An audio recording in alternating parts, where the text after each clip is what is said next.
As always, this series is sponsored by the Puckle Podcast. Head on over to pucklepodcast.com and sign up today.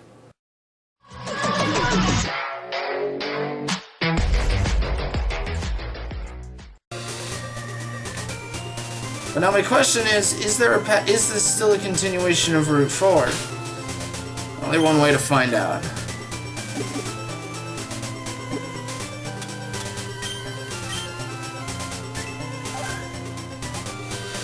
Yes, this is a continuation of Route 4 until we get to Cerulean City, so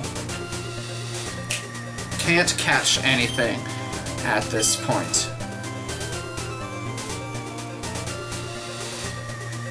Okay, hold up.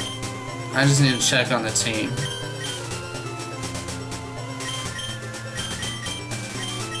Okay, they're doing alright, so what do you guys have to say?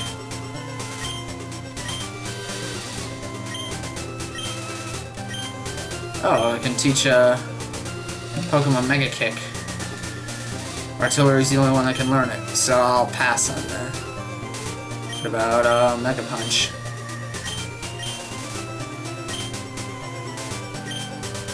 Who can learn Mega Punch?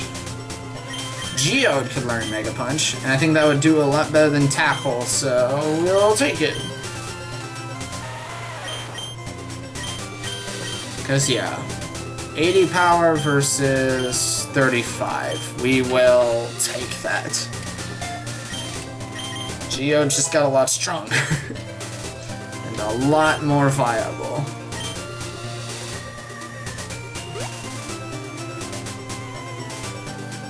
What's down here? Nothing? Yep, nothing. Just keep plugging away. And we got Roar. Not like I'll ever use it, but...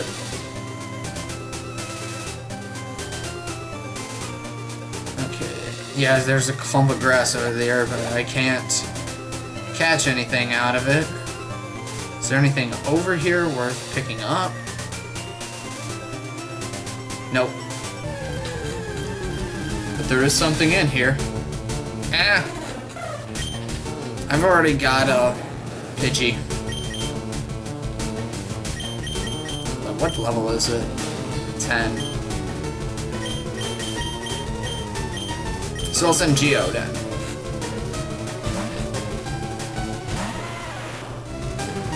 He's close to leveling up anyway, so this helps. Throw some rocks at it.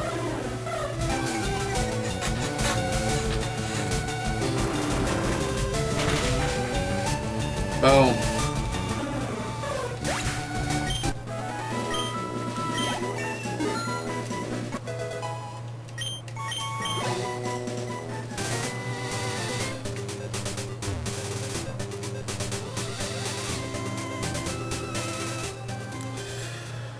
We made it, boys! Oh, we made it. We freaking made it.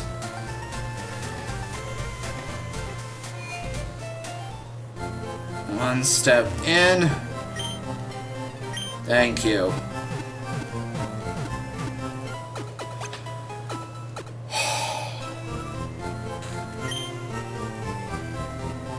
We are alive, and we are ready to fight.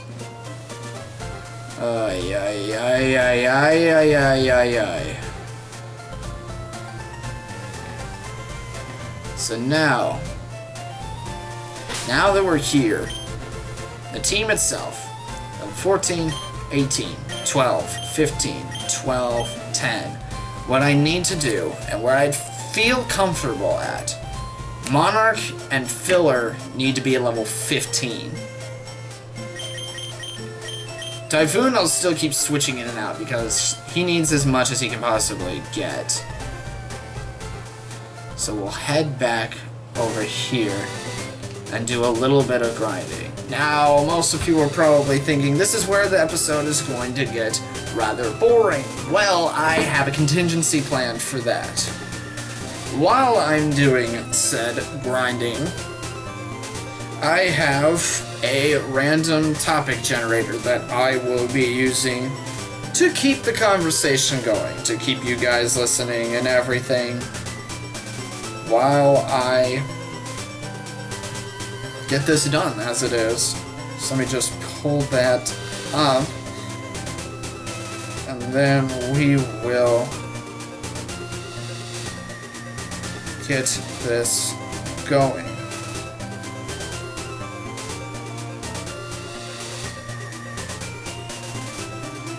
So let's see. There we go. Impromptu topics generator. That's what I was looking for. I was like, where is it?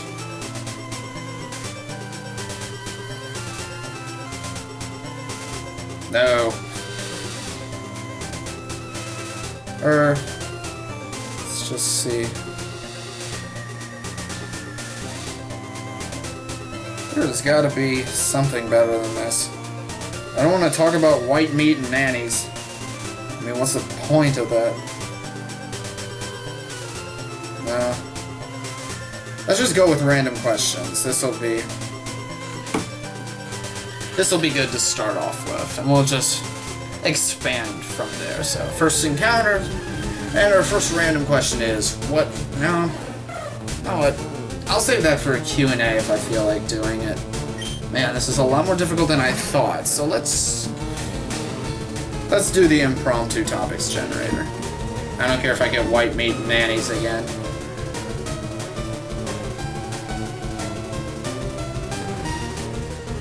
Okay.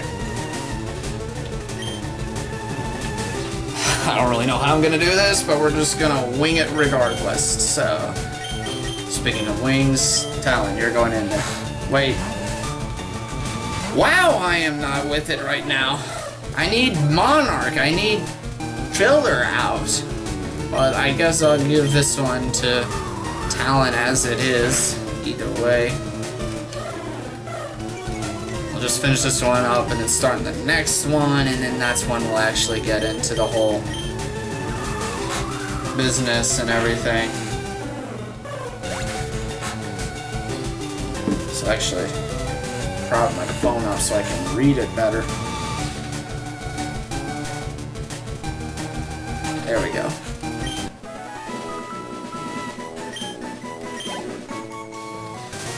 So if I get political, stop me.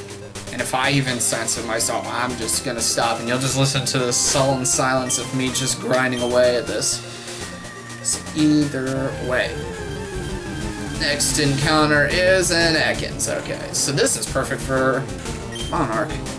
Either way, first topic that we're discussing right now as we grind is the concept of teamwork. Now, teamwork in and of itself is quite interesting as far as video games go, because that's one thing that can make or break a victory if you want it to be.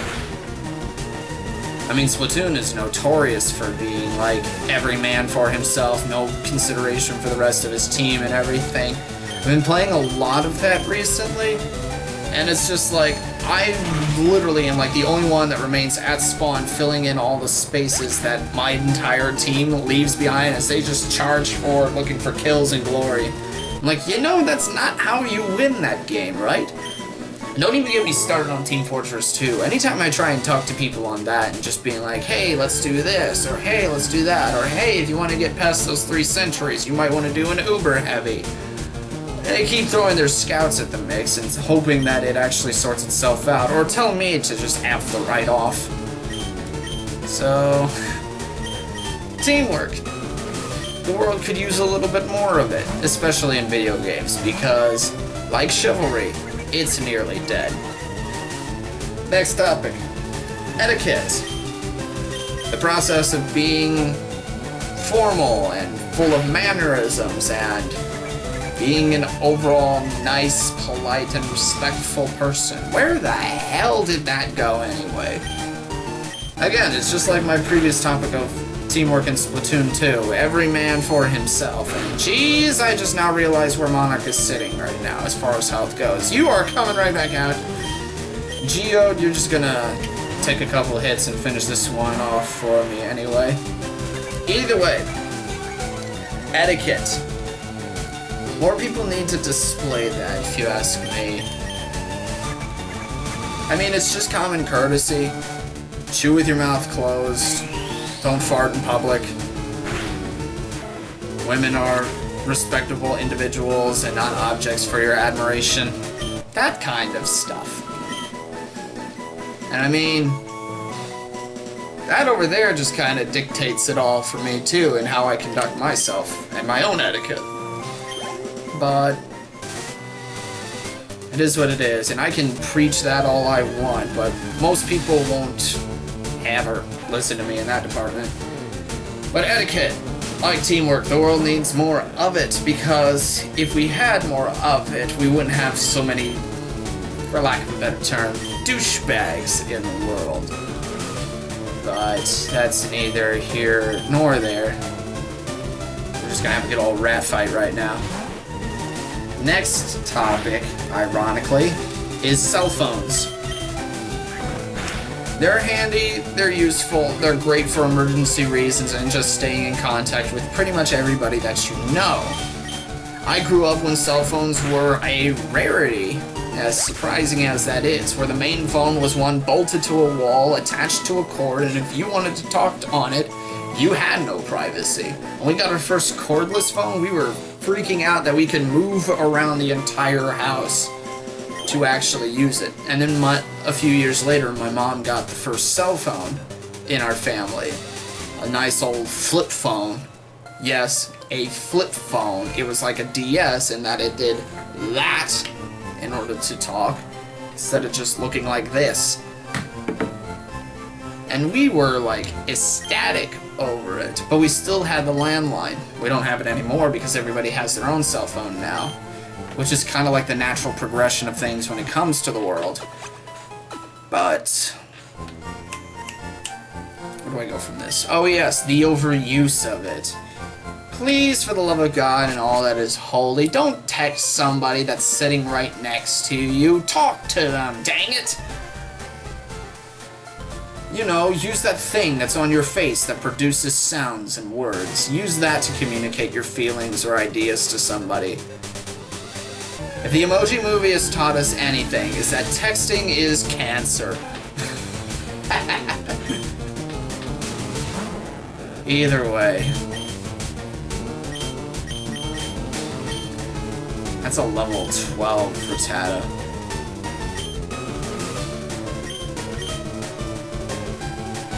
I almost feel like bringing the Typhoon to 15 and then swapping him out for Monarch so that Monarch can get a little bit more levels.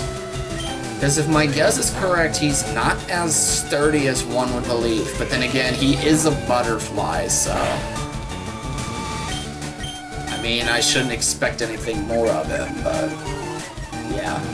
Also, and this is like me being super serious and everything when it comes to it, cell phones and driving. Have them on silent. Have them on vibrate. But have them out of arm's reach. Literally the morning of this recording, when I was at work, a customer came in and said that they got into a car wreck because a teenager was on his phone texting and rear-ended her vehicle. Totaled it. And she was pretty banged up.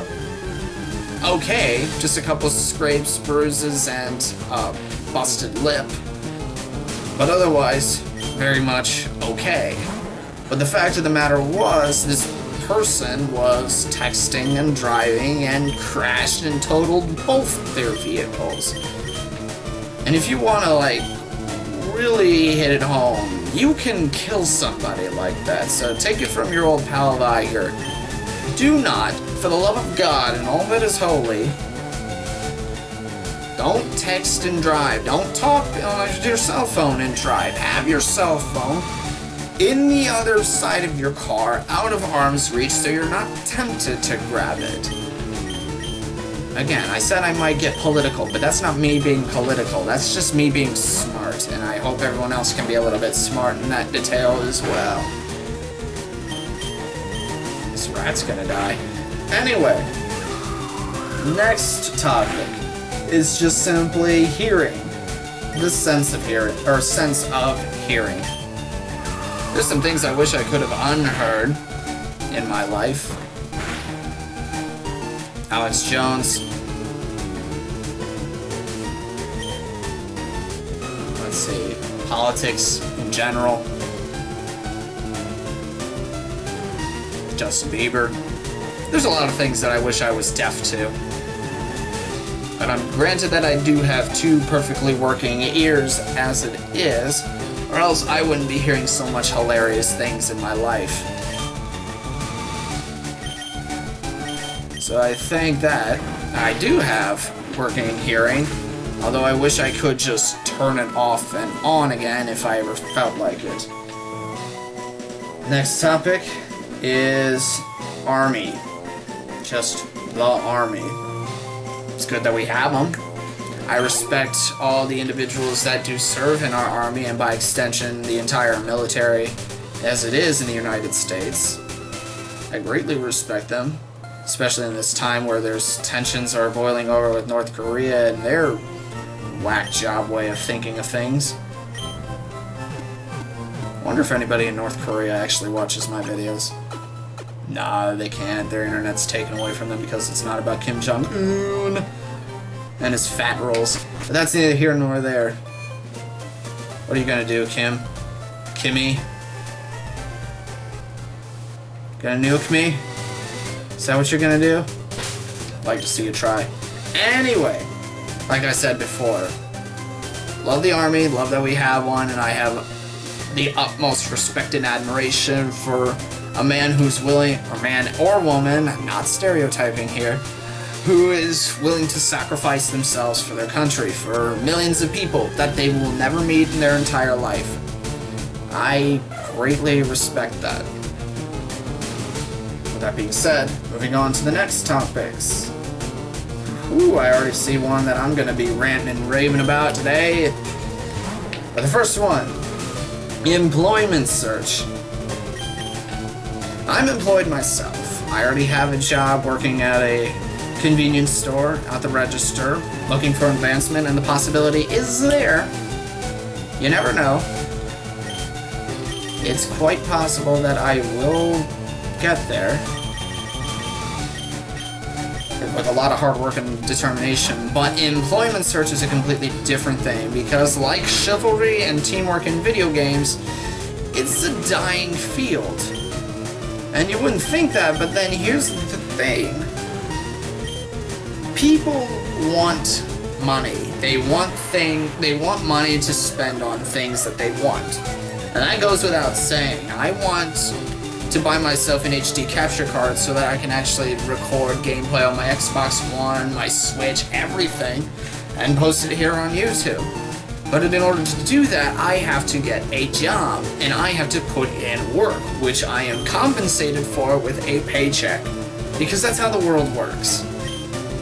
Some people, in their delusional paranoia, believe that money should just be handed to them, and that they don't have to work for it, like a sensible person.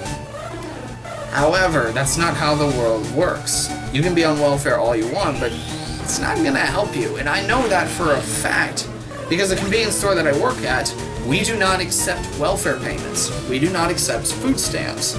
We don't accept anything but cash, credit, checks, or debit. You don't have either one of those 4 things? I'm sorry, but you can't buy anything at our store. So do us a favor, get a job, contribute to society, earn some money, then come back and buy the cigarettes and alcohol that you want. Boom. Roasted. How close is Typhoon to leveling up? I mean, this is getting a little bit annoying.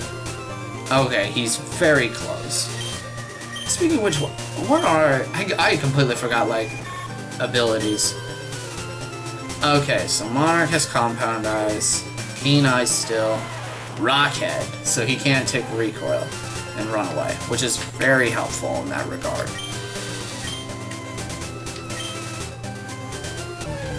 So next one that I was going to talk about, and this is the fun one. This is such a fun one. Hospitals. I used to work at a hospital surprising as it is, I went from hospital to convenience store clerk. How the heck did that happen? Well, it's not all as glamorous as you would think it would be, because, well, it was a dishwasher in the hospital food department. What you would think isn't, like, important. It is. I mean, the patients need their food and everything, and it's not the glamorous job, it's not the cleanest job you would think with being in a hospital. But it was a job nonetheless, and it was my first job that I ever had. Why did I leave it? Well, because I felt like my own, like, work ethic was being taken advantage of at that time. I mean, I was trying to be one of the most responsible, well-rounded, educated individuals in that department. But I was paired with a moron who felt like staring at a wall for pretty much the entire 8 hours and basically expected me to do all his work for him. Let's just say I wasn't going to have any of that, and so I used school as an excuse, pretty much, to get out of there. I mean, it was not, like, worthwhile work. I mean, I'm making exactly what I make at my job now, even a little bit more, than what I ever was going to make at the hospital. And not to mention, when you first think of hospital, you think of well-educated doctors, you think of kind nurses and practitioners who are here to help you, to make your experience at that hospital more bearable, to make it so that it's not, how you say, awful. Hospital I worked at was run by a bunch of morons, if you ask me. And don't get me wrong, not all of them were idiots. Just most of them. Okay, so Typhoon is now 15. So now I'm going to switch him out for Monarch. Get him up to level 15. First, quick heals. Jeez. Yes, heal and everything. Now you're probably asking, how could these doctors be so stupid? I mean, they're doctors. How...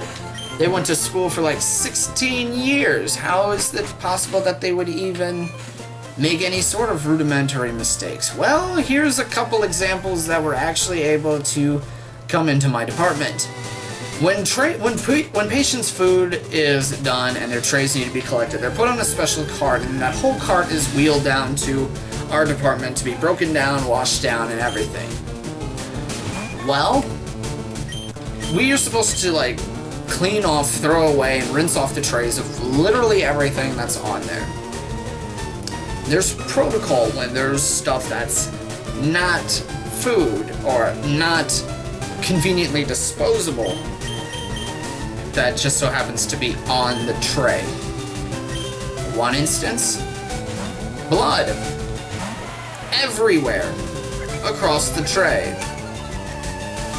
If there is a bloody tray of any degree that is on that comes into our possession, we are supposed to call the floor that the tray came from and have a nurse collect it for bio-waste disposal. So you don't know what that blood is from or who it's from. You don't know what's in it, where it came from, how sickly it might be. Same thing with puke, vomit, that lovely stuff that you don't want to see again. Another thing that we found, used syringes. You know, those things that you're not supposed to share with other people, just in case you might get AIDS. Found those. Again, call the floor, get them to take it away. But the one thing that really drove it home, the one thing that really, like, set in stone the idea of these doctors have no clue what they're doing, I found a scalpel on a tray. That thing that they used to cut people open to get at their insides with. I found that on a tray. Granted, it wasn't used, it was still in its casing, ready to be used. But the fact of the matter that a sharp instrument used to cut people open was found on a food tray and then sent to my floor is completely mind-boggling. And not to mention, the doctor-to-patient relationships that I've seen and that I've heard of are very lackluster to begin with. Lots of screaming from the doctor to the patient, because I don't know if it's like a complex that you're taught or anything, but apparently all doctors think that all patients are deaf. Going back to that sense of hearing topic that we had a little while ago. Or at least they're very hard of hearing. And I think that might just be par for the course with my hospital, because I like to consider that the 5th floor on there was a glorified nursing home, which is sad to think about, but unfortunately it is what it is. And I think our last topic that we will discuss today for this episode, while I wait for the next one to get the grind going again, as I'm almost at the 50-minute mark of this recording session. Alright, how do I... No, I'll just... We're still good. The last one would be constructive feedback. Now, constructive feedback in and itself. Very important stuff for any sort of like content creator, artist, videographer, anything for that matter. Anything that you make, it's very helpful for somebody to give you that feedback, like, this looks great.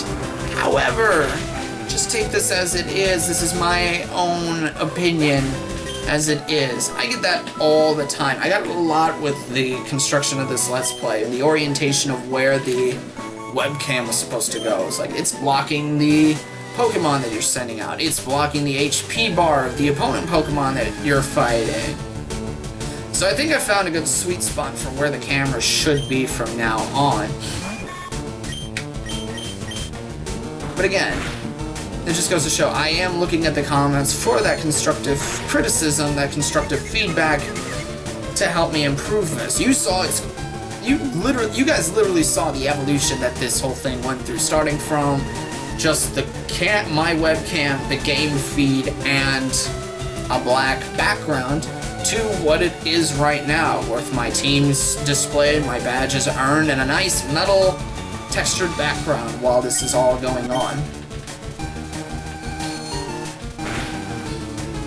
I love to get feedback. I love to hear back from you guys just to know if I'm doing anything right as it is. Because if I'm doing something wrong, I will man up to it. As you should. However, there is a fine line between constructive criticism and just overall complaining and trolling. Luckily, I'm able to know where that comes from and know how to point it out, so we can get rid of Harden and give ourselves some poison powder.